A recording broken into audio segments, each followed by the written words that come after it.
Welcome to the video of manipulation of type 3 gypsum product.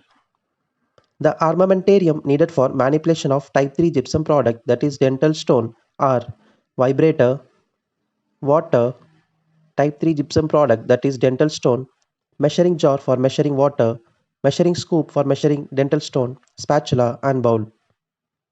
Coming to the manipulation of dental stone, the important thing in manipulation is water powder ratio.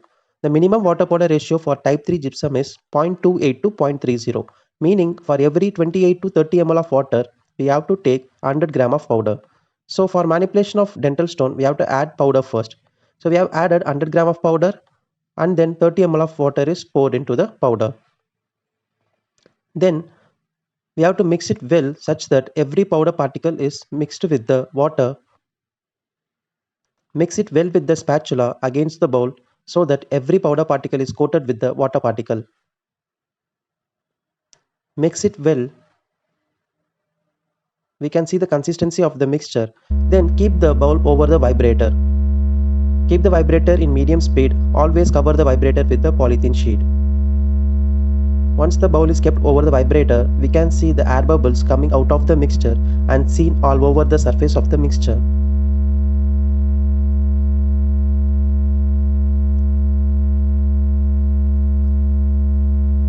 We can see the air bubbles coming out of the mixture and getting accumulated all over the surface of the dental stone.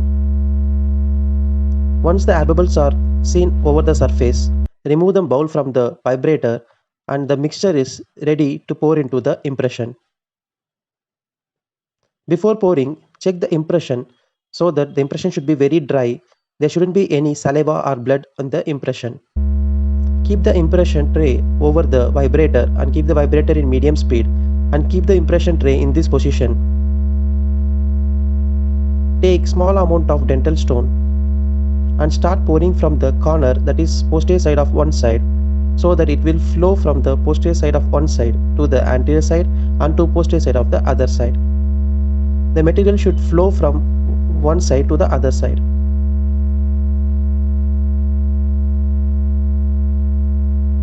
We can clearly see the flowing of the material from the one side of the posterior side to the other side of the posterior.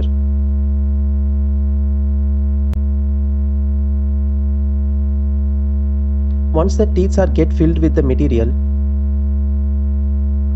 keep the impression in the horizontal position so that the remaining impression can be poured with the dental stone.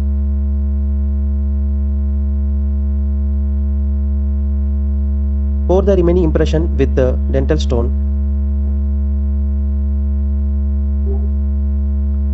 so that it will flow over the tray.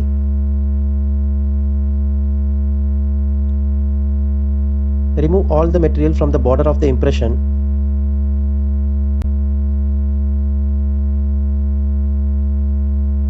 After the impression is poured, keep the tray over the vibrator for final vibration so that the air bubbles are eliminated from the second pour. The impression is poured and this is how it should be seen after the final pour.